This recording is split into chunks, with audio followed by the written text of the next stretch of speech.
Hello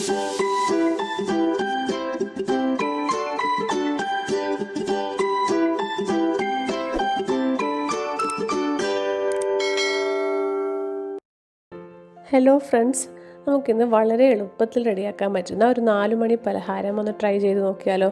വളരെ പെട്ടെന്ന് നമുക്കിത് ഉണ്ടാക്കിയെടുക്കാൻ പറ്റും. ഇത് കുറച്ച് ഇൻഗ്രീഡിയൻസ് മാത്രമേ ആവശ്യമുള്ളൂ. ഇതിനുള്ള ഇൻഗ്രീഡിയൻസ് എന്തെല്ലാമെന്ന് നോക്കാം.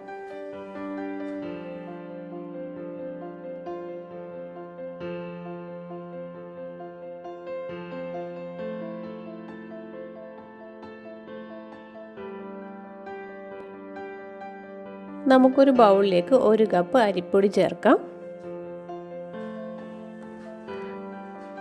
പിന്നെ ഇതിലേക്ക് ചേർക്കുന്നത് 1/2 കപ്പ് കടലപ്പൊടിയാണ്. ഇതിലേക്ക് 1/2 കപ്പ് മൈദ കൂടി ചേർക്കാം. പിന്നെ കുറച്ച് ജീരകം ചേർക്കാം. 1 ടീസ്പൂൺ ജീരകം ചേർക്കുന്നുണ്ട്. പിന്നെ ചില്ലി ഫ്ലേക്സ് 1 ടേബിൾ സ്പൂൺ എടുത്തിട്ടുണ്ട്. പിന്നെ ഒരു ഉള്ളി ചെറുതായിട്ട് അരിഞ്ഞതെടുത്തിട്ടുണ്ട്. പിന്നെ ഞാനിവിടെ 2 പച്ചമുളക് ചെറുതായിട്ട് അരിഞ്ഞത് ചേർക്കുന്നുണ്ട്. പിന്നെ ചേർക്കുന്നത് വെളുത്തുള്ളിയാണ്. വെളുത്തുള്ളി 1 ടേബിൾ സ്പൂൺ എടുത്തിട്ടുണ്ട്. പിന്നെ കുറച്ച് കറിവേപ്പില ചെറുതായിട്ട് അരിഞ്ഞിട്ട് ചേർക്കാം. ഇതിലേക്ക് കാഷ്യൂ നട്ട് 2 ടേബിൾ സ്പൂൺ എടുത്തിട്ടുണ്ട്. ചെറുതായിട്ടൊന്ന് ക്രഷ് ചെയ്തിട്ടാണ് ചേർക്കുന്നത്. പിന്നെ ആവശ്യത്തിന് ഉപ്പ് കൂടി ചേർക്കാം. എന്നിട്ട് ഇതെല്ലാം നന്നായിട്ടൊന്ന് മിക്സ് ചെയ്യാം.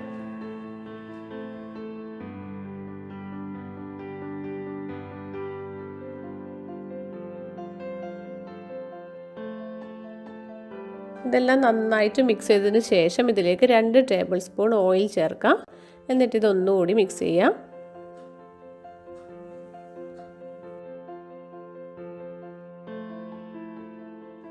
ഇതിലേക്ക് കുറച്ചായി വെള്ളം ചേർത്തിട്ട് നന്നായിട്ട് കുഴച്ചെടുക്കാം.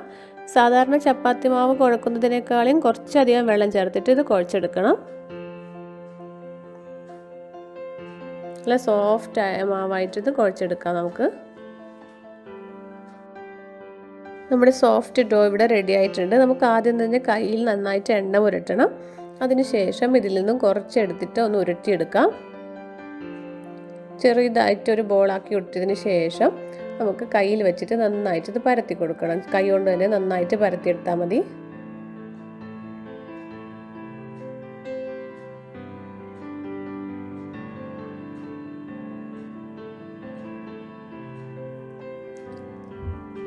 നന്നായിട്ട് ഇത് പരത്തിയെടുത്തിട്ടുണ്ട്. നമുക്കിതൊരു പ്ലേറ്റിൽ വെക്കാം. ബാക്കിയും ഇതുപോലെ തന്നെ റെഡിയാക്കി എടുക്കാം.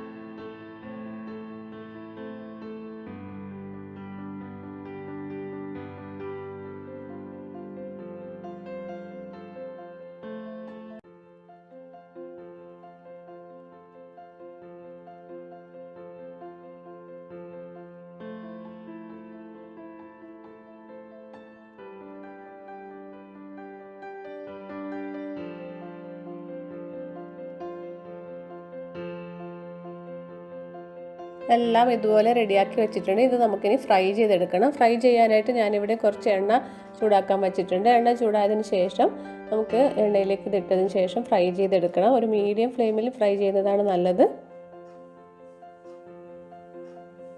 ഇതൊരു ഗോൾഡൻ ബ്രൗൺ കളർ ആവുന്നത് വരെ നമുക്കിതൊന്ന് ഫ്രൈ ചെയ്തെടുക്കണം. ഒരു സൈഡ് നന്നായിട്ട് ഫ്രൈ ആയിട്ടുണ്ട്. നമുക്കിതൊന്ന് മറിച്ചിടാം. 2 സൈഡും നന്നായിട്ട് ഫ്രൈ ആയതിനു ശേഷം നമുക്കിത് എണ്ണയിൽ നിന്ന് കോരി മാറ്റാം.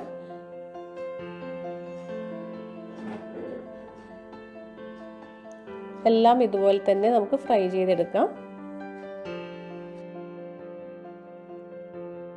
നല്ല ക്രിസ്പി ആയിട്ടുള്ളൊരു 4 മണി പലഹാരമാണിത്. അതുപോലെ തന്നെ നല്ല സ്പൈസിയുമാണ്.